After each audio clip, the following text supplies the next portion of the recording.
Now coming up on 30 seconds to acquisition of the command module.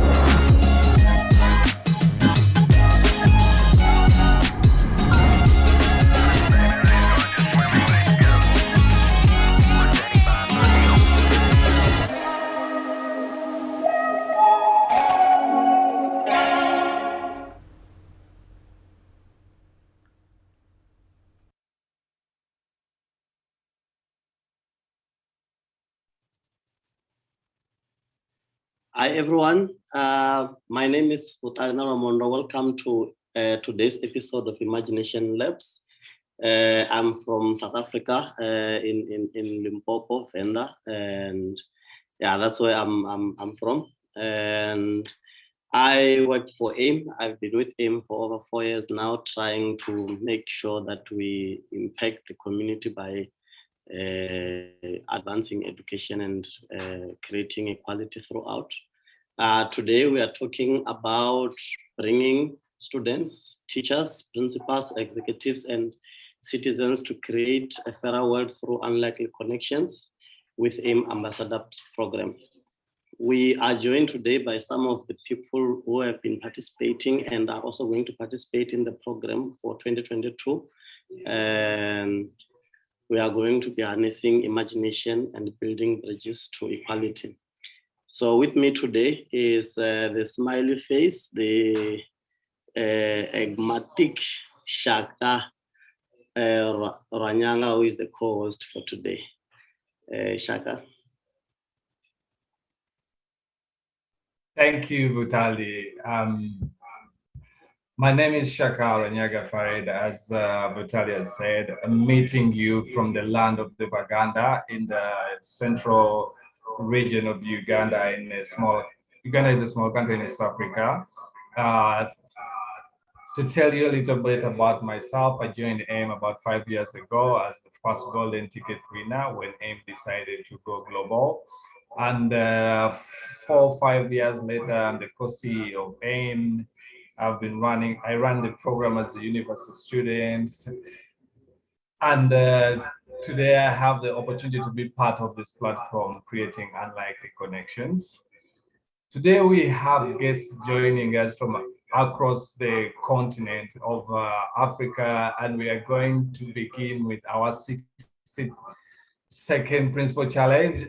We were supposed to have the principal of Tropical High School, but instead we are having a teacher from Tropical High School, our ambassador teacher of equality, Mr. Ochad. Before we begin the 60-second challenge, can you say hi to our viewers on IMAGI-NATION TV today, Mr. Ochad?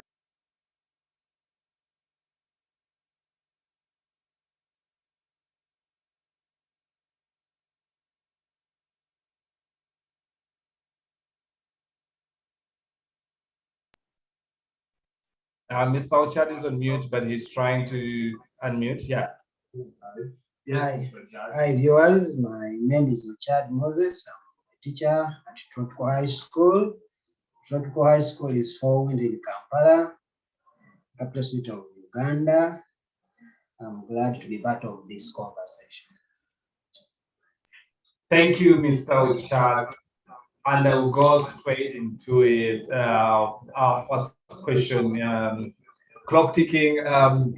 What's your greatest fear?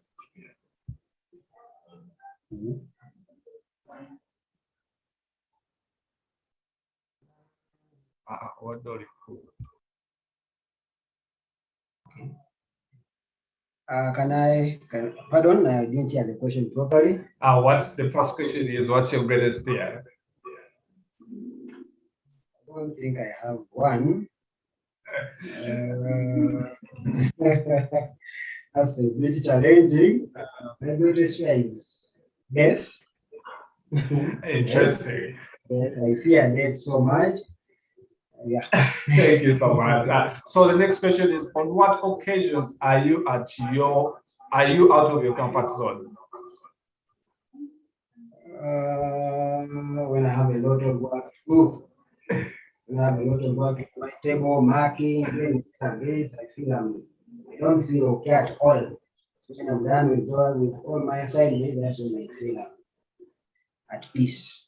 Okay, question 3. What would you like to see humans do more of? Humans? Yeah, human beings. What do you like to see them do more? Socializing when they are when there is peace, when they are free, they are happy. When they socialize and they don't have any problem, then You are the right person and like a connection that includes socializing. Which living person do you most admire?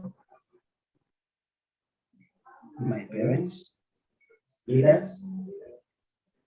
I admire my parents, especially my mother. There's a lot I've learned from her. Then secondly, my bosses, especially the principal, he inspires me a lot. So good. This is the last one in our section. On what occasion do you value rebelliousness? On what occasion, right? Value? Do you value rebelliousness? I don't value that. And I don't always encourage students to be rebellious. Now that I deal with the students, always I advise them to be peaceful. So, but there are times when one can be rebellious. Probably when someone's rights have been interfered with or tampered with, that's when you feel someone can be rebellious. But I don't always encourage that. Thank you so much, Mr. Chad Moses. We are having more of Mr. Chad Moses on this panel when we get into. We have a panel waiting for you. It's going to be a very exciting show of ambassador teachers and students getting into conversation and imagination. And so just sit tight and enjoy Imagination TV episode today. I'll throw it to my co-host, Vitaly. Vitaly, do you want to do the privilege? Thanks, Shaka. Yeah, thanks so much, Mr. Orchard, for the 60-second challenge. Now we have the amazing Sharon with Shaka there to give us a speech on imagination. You know, it's always nice to hear from the kids what they think and always, take direction from them. So Shaka there with Sharon. You can set her up, my friend.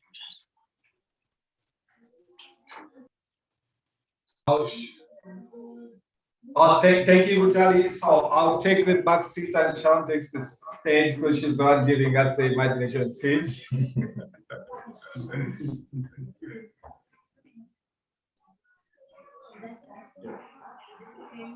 I would like to first greet you. I salute you in the name of our Almighty God, ladies and gentlemen. My name is Kapua Sharon from Totco High School. I'm very delighted today to share with you my imagination and how I should have and how life should have been, or even what we can do to live a happy life. I always imagined of a world where girls are taken as girls. What do I mean when I say this? Girls go through a trauma of being bullied because of the blood stains on their skirts, which lower their self-esteem. How can we solve these problems? Boys should not be refused to know what girls go through in this situation, which will at end benefit the girls. It will also create unity among children of both gender. Like when we go for when girls are taken for straight talk, boys should also be included in the talk such that they know the challenges that girls go through. When I talk about girl child, more effort or protection is put on her and forgetting the boy child who are left lagging behind. For example, a girl is not allowed to walk alone at night, which is not the same way to boys. Boys are allowed to come anytime they want back home. Here, they're not protected. As your parent, you cannot know where your child has been, or you will not even predict which groups does he go with, which will again at the end become a very bad example. Maybe this boy who has been walking alone outside again will come to attack your girl who is protected in your house. Here, boys are not protected. Pollution. Another point is pollution. Pollution is everywhere. If you look at the situation right now on land, air, and water, which may cause global warming. The land is polluted with plastics, and yet we can recycle them and form new things from them. These plastics, for example, plastic bags, they pollute the land and they reduce the fertility of the soil, which in the future may result into famine or drought. The air is also polluted with fumes from industries, cars, also poor sewage, and sewages are poured in our water bodies, which leads to massive death of fish and water dangerously to be used. Because as some people use these water bodies from lakes and rivers for drinking and for domestic use, but when you pour chemicals in it, you're going to cause a lot of people's life to suffer. I also imagine of a world where children are given ears to express their feelings, because as children, we also go through a lot. We have many questions that have no answers, and if parents and guardians should spend some time interacting with their kids, because a problem talked is a problem solved. Here in Uganda, many parents don't get time to speak with their kids because they are busy at their work or busy looking for money, what, and all stuff. Yet, if they spend at least more, like 3 to 4 hours speaking with their children, they could at least feel what their kids go through. Another point is I imagine of an uncorrupt world where the poor have the same equal opportunities as the rich. Like when a poor person in a queue, he or she should not be taken behind because a rich one has reached. I imagine of a world where people's color is regarded as color, whether black, white, green, or purple. Because all our lives matter. My life, yours, or even your neighbor, we are all people. Just the difference is just that color. Let me give an example. Here in my school, I studied with many kids, people from Ethiopia, people from Rwanda, people from Uganda, and that we are almost all of the same color. You might find my neighbor, she's too brown, I'm dark. Then you start to segregate me that I'm black. That doesn't work. We need unity. And I also imagine of a world where the young are taught their culture, tradition, and way of living, how our ancestors lived, such that the young generation predicts where mankind started from. I imagine of creativity, a generation of creative people who make use of the surrounding and earn income. This will improve on the standards of living and minimize the seeking of jobs. Thus, here people will be creating their own jobs. I imagine of a free world where countries don't need to make huge guns, bombs, and bullets because many people lose their lives, leaving their families in pain, and destruction of people's property, leading to poverty. And unity brings peace too. So the countries should unite together to form friendship. There are a lot of things to talk of, but let me wish to stop here and wish you the best. Thank you. Thank you, Sharon. Thank you, Sharon. That has been Sharon taking the stage, the Imagination TV today on the Ambassador African Hot Spotlight. Back to you, my co-host, Butali. Wow, wow. You know, when you allow young people to speak, you hear the truth as it is, and I love what I just heard. And this will, in turn, maybe also direct us to our panelists and what we are going to talk about, because it affects the kids more than it affects us, and the future belongs to them. Today, we have on our panelists Caroline Shlowane, also known as Lebogang, and we also have Reawetwe, known as Memtowakale in the school. And then we also have Stanford Ngovu, very famous here at AIM, and also I believe Itumeleng, if I'm not mistaken, is Mr. Mpu. Yeah, it's Mr. Mpuli, or yeah, but we'll get to know them very well. So I'll go around the screen for them to introduce themselves so that we get to know them better. We're starting with Caroline.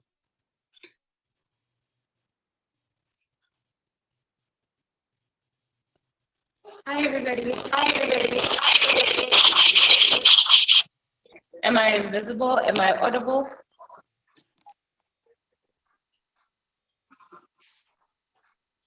I'm not sure if I am. Am I visible? Am I audible? Yes, okay, you are. awesome. So I am Lebogang Caroline Shilwane. I was a hooded scholar in 2019. I started mentoring for AIM in 2018, invited by Stanford. And now I have 2 years of teaching experience, full-time teaching at Mamelodi High School. And these are some of my kids. Say hi. So these are some of my kids. This is my debate team. Later, one of them is going to share something with us. And yeah, this year we're bringing AIM to Mamelodi High School, and I'm really excited about that. And yeah, I'll just keep it here, lest I ramble. Yes, Memtowakale. Yeah, good day, my colleagues, my seniors, my leaders. My name is Memtowakale. My first name is Angelina. I am math teacher. I'm teaching grade 8 and 12 in Takotabo Secondary School in Mamelodi. I am also the HOD for mathematics, physical science, CAT, life science, all sciences, natural sciences, as well as technology. Yeah. So was introduced to the AIM. That is the one I can call it the mother support in terms of curriculum by Mr. Butali, who was a student in University of Pretoria. So he's still with us, supporting us with AIM. They help our learners here with mathematics and other subjects, as well as career choices. Yes, and probably what I can say is that our numbers of students in grade 10, 11, and 12 who are doing mathematics has increased dramatically because of the support that we have received from AIM. Thank you. Awesome, awesome. We will hear from Mr. Mubiru Ali, followed by Stanford.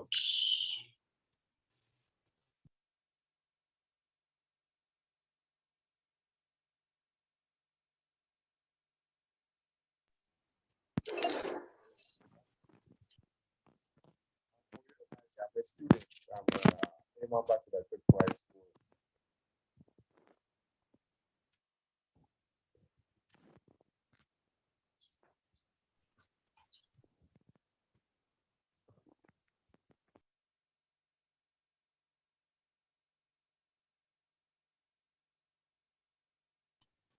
Stanford.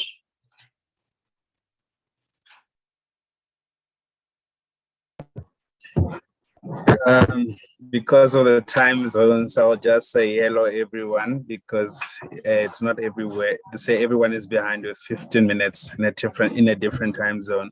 Thanks, Butale, for the warm introduction. My name is Stanford.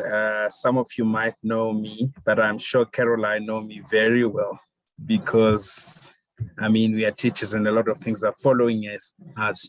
I joined AIM in 2017 with Vodari, Kela, and Shaka and Micah as the golden ticket winners. And I was with AIM for 2 years, and I am still a mentor there, even though I don't show up for most of the program days because of work. And I'm a teacher in Pretoria and a fellow at the Teachers Can, as well as member of the instructional leadership based in Cape Town and also in the United Kingdom. Thank you.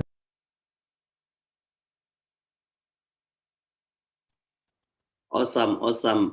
We also have Itumeleng. Mr. Ochard was already introduced on the 60-second challenge, but he will also be joining us on the panelist, Itumeleng.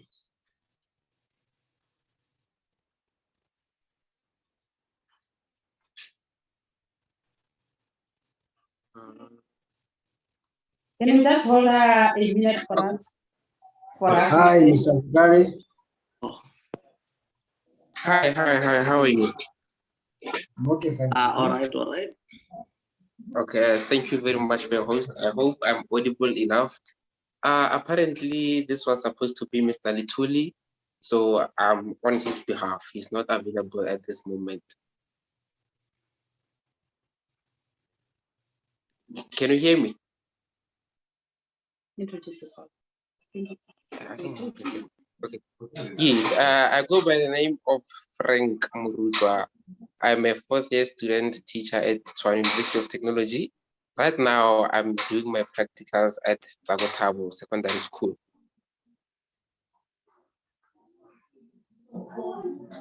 Awesome. You are very much welcome, Mr. Itumeleng, and feel free to engage in this amazing episode. And I will throw it back to Shaka to start engaging with our panelists.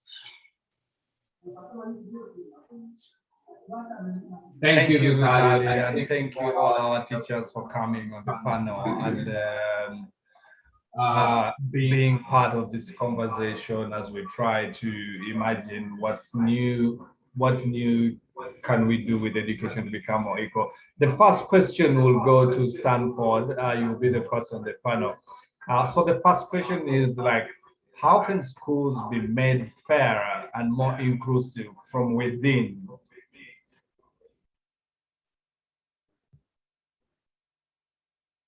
Shaka, can you please repeat the question? I missed it. Oh, yeah. So no problem. So I was saying, like, how can schools be made fairer and more inclusive from within?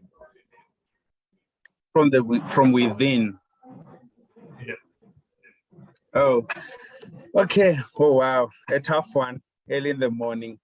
I strongly believe that if we're gonna work from the within, it starts with the I, and then in this case, the I that has a powerful tool a powerful voice is the teacher.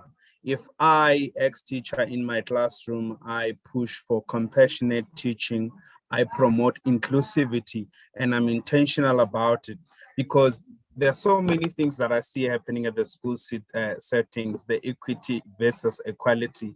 And if you want to be inclusive, you have to be intentional about it, even if it means, oh, Shaka, you talking? Shaka? Yes, Stanford. Are you saying something? Oh, no, I couldn't sorry. hear you, but I Never can mind. see your lips moving. What was it again, Stanford? Can I go on? Yeah. Oh, okay. Sorry about that. So I was still saying, if you as a teacher, you are intentional about the change that you want to see at the school, you need to start living it. You walk into the classroom, you greet everyone, and you make sure, if you're talking about inclusivity in terms of the race, in terms of the color, in terms of the sexuality, make it known, even if it means you put posters in the wall to say, in this classroom, we welcome everyone regardless of gender. And the remarks that you make around certain things, the curriculum that you design, you must make sure it accommodates everyone. But then we live in a society, especially in South Africa, where we expect everyone to write on paper. We forget that the certain kids who just gonna want to use their hands, the certain kids who just wanna use paint, the certain kids who just want to use robots. But we're not at the place where we meet everyone's needs. So you as a teacher, allowing those things to play out in your classroom, that's the first step. Because if you are intentional about it and you are the living truth, it's easier to do that, because the system is broken. But the question is, what are you doing? I believe that there's a power in the I than the power in the system. Because if I walk into the classroom and say, today we are writing a test, you're gonna use your tablet to write your test. You will use the ink to write the test to show me how much you understand. You need to express yourself. We accept this language. And if you walk into my classroom specifically, I've written so many things on the wall using different languages that I don't even understand myself, because I live in the city where you find students coming from another country, you find students coming from another background that is different from mine whatsoever. So in a nutshell, it's you as a teacher making the change and be intentional about it. Thank you so much, Stanford. Like, I hear you, and I hear like owning the power as a teacher, that everything you're setting for these kids an example. It's including everyone, no matter sexuality and whatever. It's all about having it as a human being. As a teacher, you know, like, I'm teaching human beings. I'm not teaching white, yellow, blue, gay, straight, and all that. Thank you, Stanford.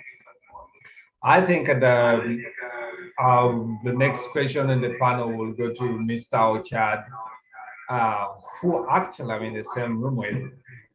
So, Mr. Ochad, how do we bring different stakeholders together? Parents, teachers, principals, students. You teach in a school that has a lot of immigrant students. Those immigrant students, the indigenous and the non-indigenous students at Tropical House School. How do we find solutions in the middle as teachers? Oh, thank you, Mr. Shaka. Thank you for the opportunity. And the question is quite challenging, but I will handle it the way you've asked. Like I said, I'm Mr. Uchad Moses. I teach at Tropical. Tropical is found in Kampala. Kampala is the capital city of Uganda. Tropical is a school, it's a big school. We have over 1,000 students, and these students are both, we have Ugandans, we have foreigners, we have Tanzanians, we have Kenyans, we have Eritreans, Ethiopians. So we have so many students. We also have Egyptians. So we have students from different communities and different countries. Now, what we do at Tropical, I said, how do we involve the stakeholders? Stakeholders, I think, here we're looking at the teachers, the parents, the guardians, the board of directors, all who are in charge of the running of academics. So what we do as far as troop is concerned, we involve all the stakeholders. We talk to them. Once they bring their children to school, we take their contacts. That's the first thing we do. Because in case of anything, we communicate to these parents. So after taking the contacts, in case you have any activity at school, we do talk to the parents. We involve them in each and everything that is taking place at school. We give them updates. We give them weekly updates, monthly. So in these cases, we don't just straight away punish, but we involve the parents, because we believe that these parents and guardians are part of the school. So that's what we do. We involve the teachers, we involve the parents, we involve the guardians. And that's how we run the school. Thank you, Mr. Sheikh. I hope I've answered your question. Cool. Thank you, Mr. Ochad. I'll throw it to my co-host, Vitaly, to carry on with the next question to our panel. But what I've heard from you is like how we solve it from the middle is involving everyone and looking at everyone. I'm loving what I'm hearing. Everyone is talking about inclusivity and bringing everyone together to solve this human problem together. Vitaly, to you, my brother.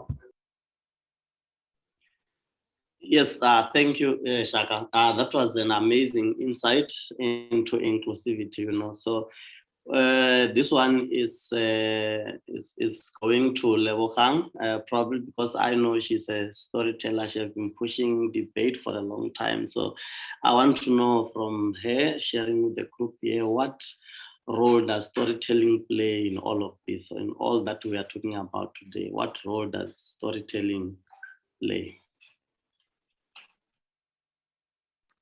Let me see if I got. What role does volunteering play? Storytelling. You're on mute. What role does storytelling play in all of this, Caroline? Okay. So on my part, I've seen the importance of sharing your time, right? Since third year, because for me, 2018 was my third year, and I wasn't just focused on myself. There's a level of compassion that comes when you give away one of the most prized commodities that you could have, and that is your time. And the kids that I met at Sakotabo in 2018 were absolutely phenomenal. You get to learn these different characters and how different kids learn. And it was outside the classroom, which was an entirely different dynamic altogether. And it's something that I encourage often for people to go for mentoring, volunteer your time, volunteer your heart and your services, because that's what we usually need. After money, it is important for us to share the time that we have, to share our knowledge. And there's a great knowledge exchange between the kids and ourselves. And really when kids see that they are valued and they're seen as important, they also express a different part of themselves that we may have not known prior to that. So definitely volunteering is something I highly encourage. I hope I answered your question.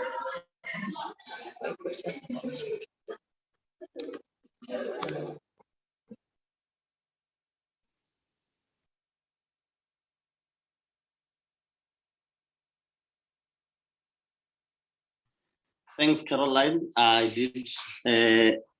I didn't miss a lot of that because internet in our site is quite terrible, so it kicked me out. I'll throw it to Shaka to give a reflection because he was listening. Thank you, Vitaly. Mainly what Caroline is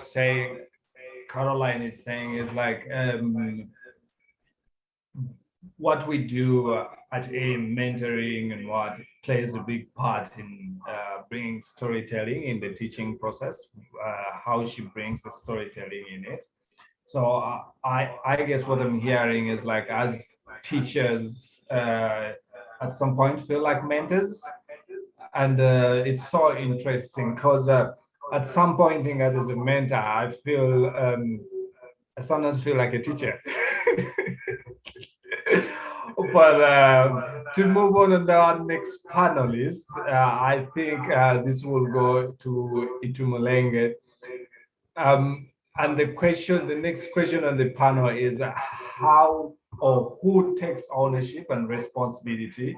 Is it someone or all of us?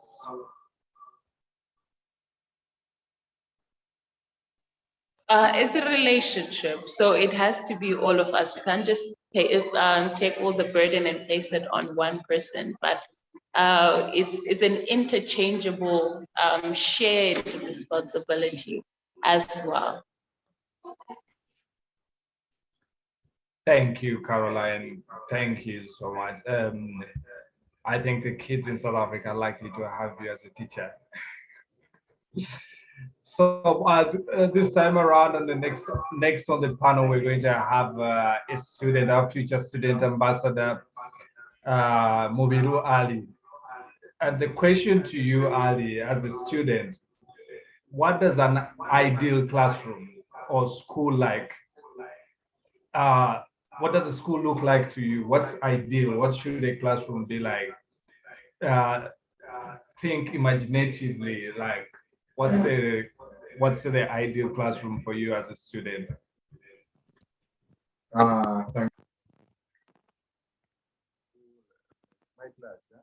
When I'm already in class, I feel like we get out of place in class, we interact, we get new ideas from there. Because like we have students like they come from Ethiopia, Saudi Arabia. They help us like teaching us new languages, new skills. And like for the sake of the school, the whole school, we get to know each other.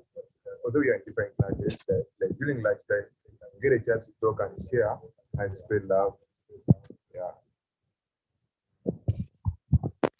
Thank you, Ali. What I'm hearing is like the school where you are now is the ideal school for you because you get to mix as human beings and connect, and that's very important to us as human beings. I agree with you.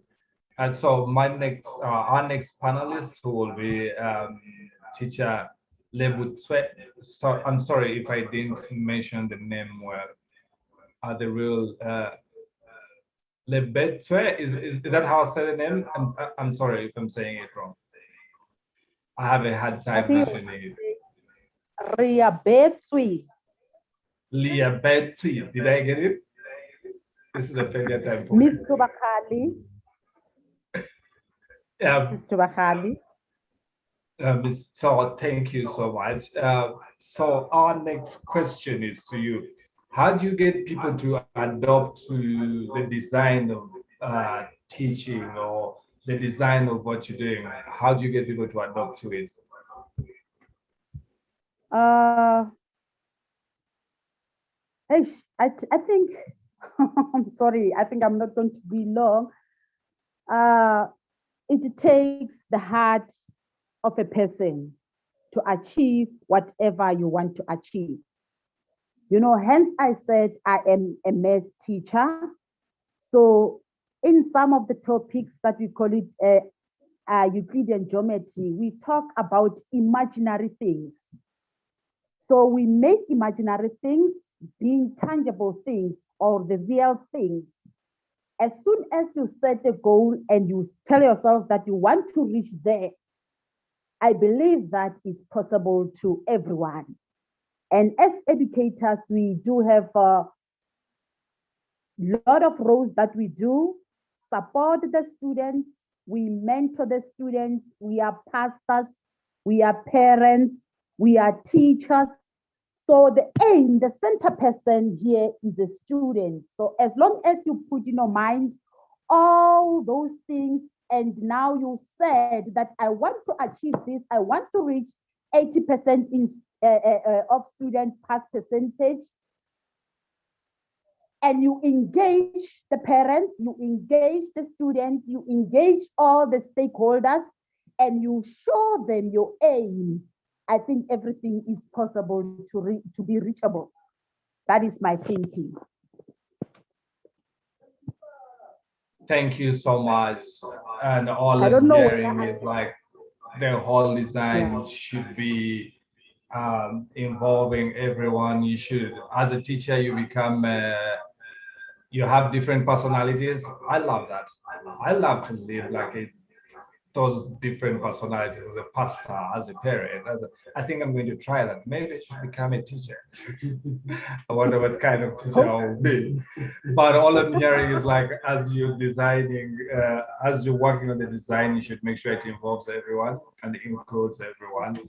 Today, we've talked so much about inclusion and the connection between the learners and learning, all the human beings we have around us. And it's exciting for me. Thank you so much.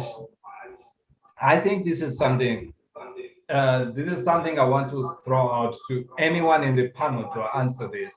I had a chat yesterday with Mr. Ochadia, and we're talking about like kindness and schools and kids, and what role do you think kindness plays in outcomes of our students, or even you early as a student? What role do you think kindness plays in your outcomes in life? So anyone can jump in, whether a teacher or student on the call can jump in and answer this.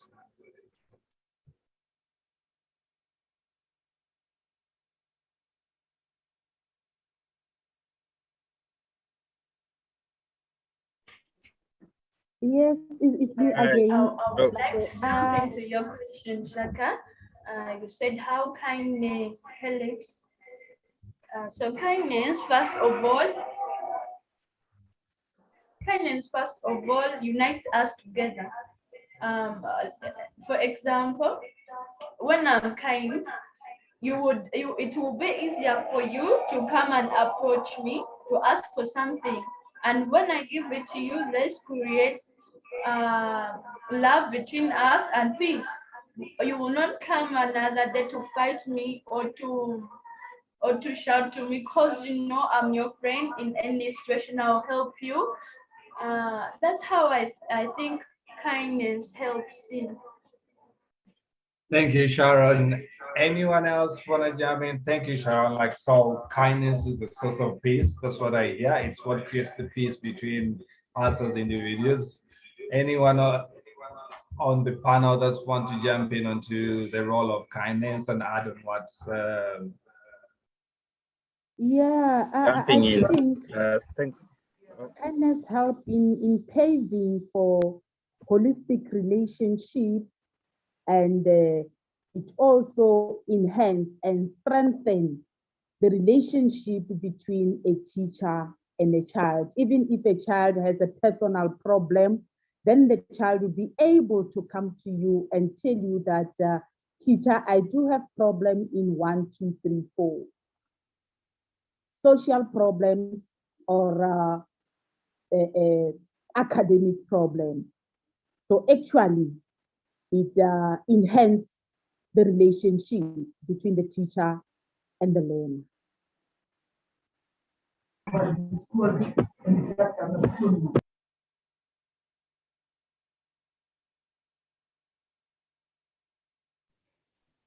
Sanford, were you going to comment on the question? Yes.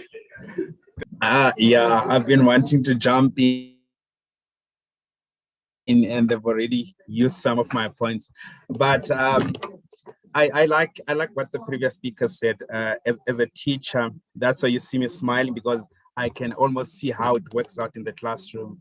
Kindness goes with compassion in the classroom. If you're going to come with your fancy books and the fancy pedagogy you gain from the school, but you have no connection with the kids, it becomes useless. We are building a future, and this future we can't really control. But what do we do then? We build a generative community where we change judgment into curiosity. And you can't build those things if there is no true authenticity and passion between you and the person that you're teaching. Like the little boy said, when you are kind to someone, you are saying, come to me with anything. And if I can trust you with anything, I can trust you with my failures. I can trust you with the problems that I cannot solve at home. When then the learner comes to me as a teacher, and then someone who is kind to me, maybe it's a colleague or it's my deputy principal, and then I go to them. What I like about kindness, it's not a one-way street, it's two-way. If I'm kind to you, there are more chances that you'll be kind to me. And then we build this generative community of kindness that every time I know I'm in some problem, I can tap into the kindness and solutions will come from there. Like I was saying, the future that we're going for, we can't control, but how do we build it? We come together and then we integrate this judgment that we have about each other, and then we create this curiosity to say, what can we do more? So if you're kind, your things will just go your way. Wow. Kindness, it's the only way to go, guys. Kindness is just something that is within us. You know, the word Ubuntu generally come from Africa and it's adopted worldwide because of kindness, you know. So we have Caroline with some amazing kids behind, and they are part of a debate team that Caroline is running at Mamelodi High, and I think they have something for us. All right, so I have one of my kids from the debate team. It's Subuka. She's going to be sharing her speech with us. Okay, let's have hands for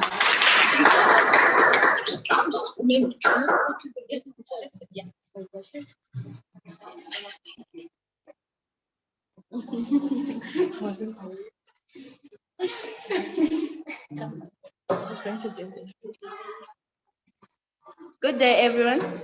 My name is Kukuletu Precious Mapena, a grade 11 learner at Mamelodi Secondary School. Well, I'm going to share more information about one of our freedom fighters, Robert Sobukwe. I chose him because many people know more about Nelson Mandela, Oliver Tambo, Walter Sisulu, and others, but then I don't think they have more information about Robert Sobukwe. Robert Subuka was born on the 5th of December 1924 in Grafrinet in the Eastern Cape. His name Mangaliso is Xhosa and it means it is wonderful. He was the youngest of the 6 children. Like most of the South Africans, he grew up in a poor family. Their home had no electricity or running water, but then their family was highly respected in the community. Both parents, Hubert and Angelina, did not have much schooling, but the parents vowed to make sure that their children get the best education. Angelina brought home books that her employer's child no longer needed, and Hubert brought home damaged books that the local library threw away. Robert read everything: stories, plays, dramas, history, everything. At an early age, his mind was already filled with new and exciting ideas about the world and its people. There was no school building for young Black children in Grafrinet, so Robert attended classes run by the Methodist Mission in Church Hall. The Methodist Mission only provided 6 years of schooling, and after that, most of the children dropped out because of their families were poor. But Robert continued studying until when he was 11 years old, and he proceeded to the Anglican school. After Anglican school in 1940, he proceeded to Helton Boarding School, about 225 kilometers away from home, to train as a teacher. When he was about 23 years old, he went to University of Port Hare, University for Blacks in Alice. There, he read many books about the history of South Africa, and much of this history made him so angry. Going back in 1912, Robert Sobukwe, Walter Sisulu, Oliver Tambo, and Nelson Mandela came together to form the African National Congress, ANC. But then, as time went by, Robert Sobukwe started to disagree more and more with the African National Congress because he believed that they were communists and Robert Sobukwe was against the communism. In 1948, the National Party came to power, and they introduced the apartheid laws, or may I say apartheid system. And they used this apartheid laws to control the movement of Black people using their pass laws. Robert Subuka introduced the PAC's anti-pass law campaign, but Robert Subuka did not think that he was doing any harm to the community, but then it was not in his hands to decide. The state found him guilty. They charged him 16 years in prison.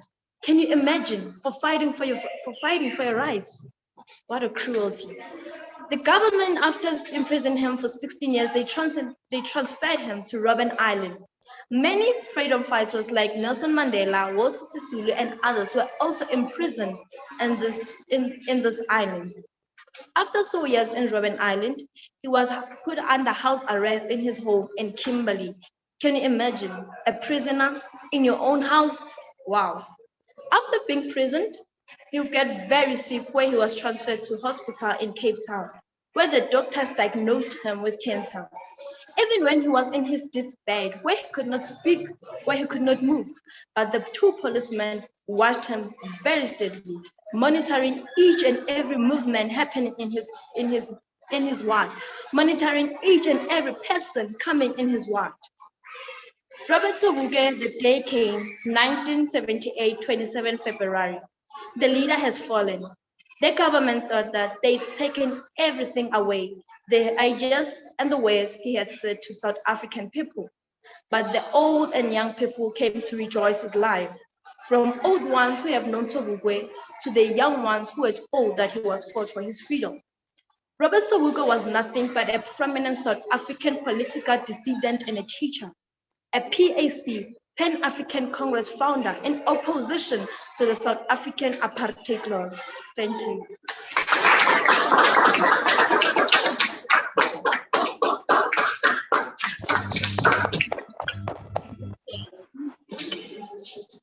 Thanks, that was good. That was beautiful. That was beautiful.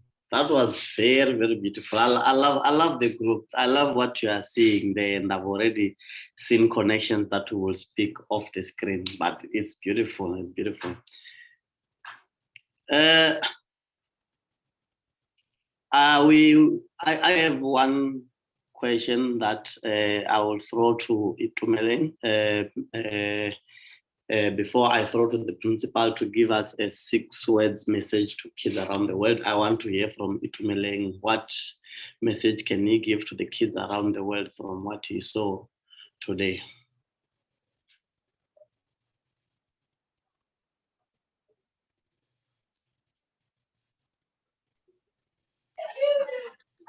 Well, thank you so much, brother, for your recognition. As I've said, Itumeleng Lithuli is not available currently. But I'd love to give a word from what I've seen today, which was so amazing.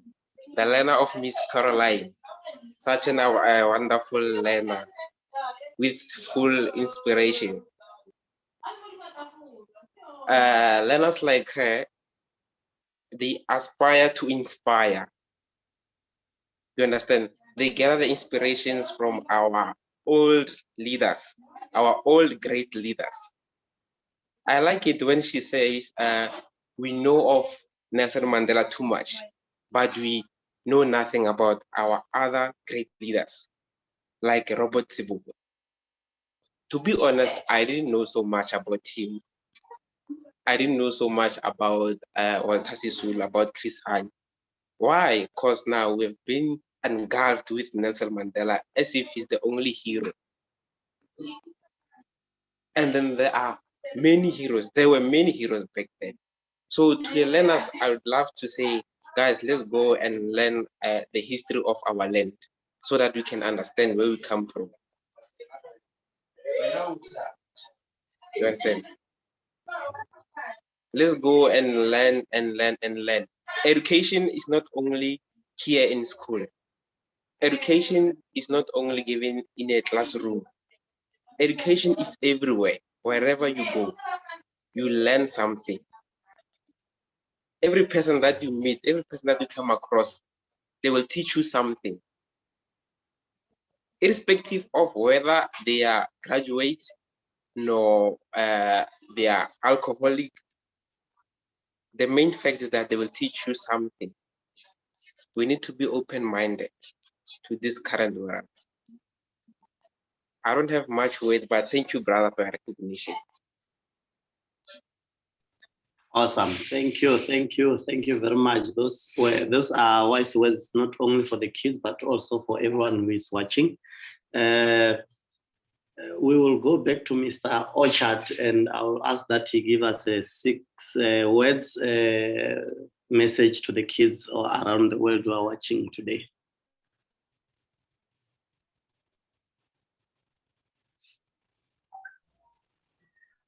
Thank you so much, Mr. Utali, and the members, the colleagues on the platform. We have learned a lot, especially from Madam Caroline's student. That was so good. That was so inspirational. In fact, to be honest, we don't know much about other leaders apart from Nelson Mandela. I've been challenged so much. I've been told that that big role as far as the independence of South Africa is concerned. To all the students in the family, I would like to say the most important thing in this world is we should embrace this respect. We have so many challenges. We have students who at times misbehave. They want their rights to be respected, yet they forget that other people also have rights. So we should be considerate when we advocate and demand for our rights. We should know that there are people also who have rights. So we should always try our level best to maintain peace. Let's embrace peace and avoid this business of conflict with others. That's how we are going to be better people in the future.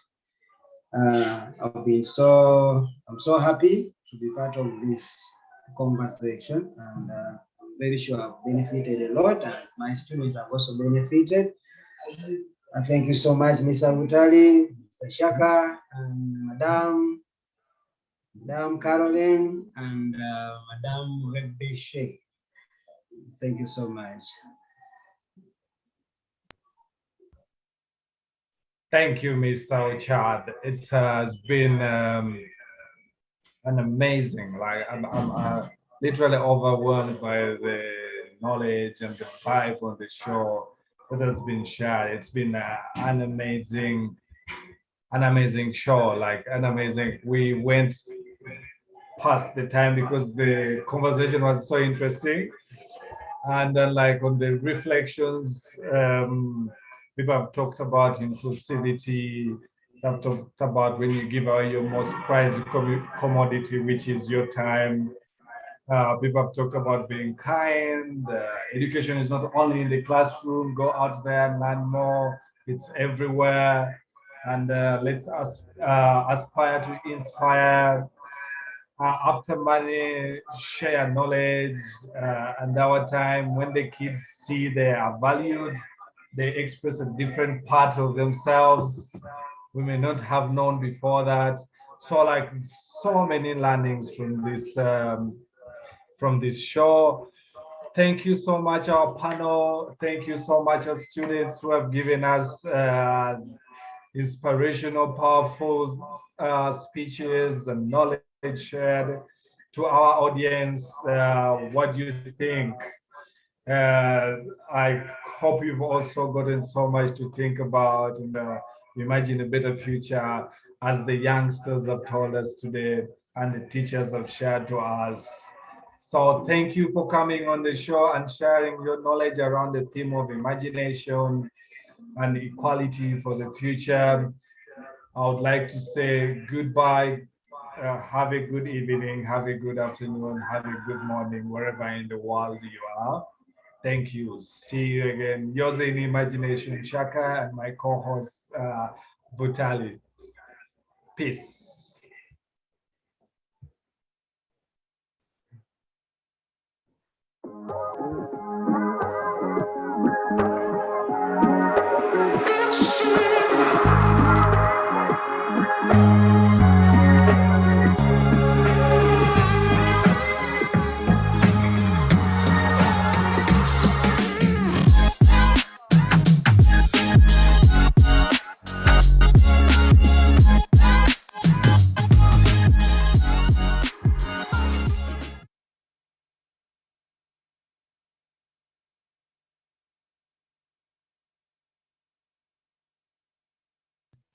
Eh,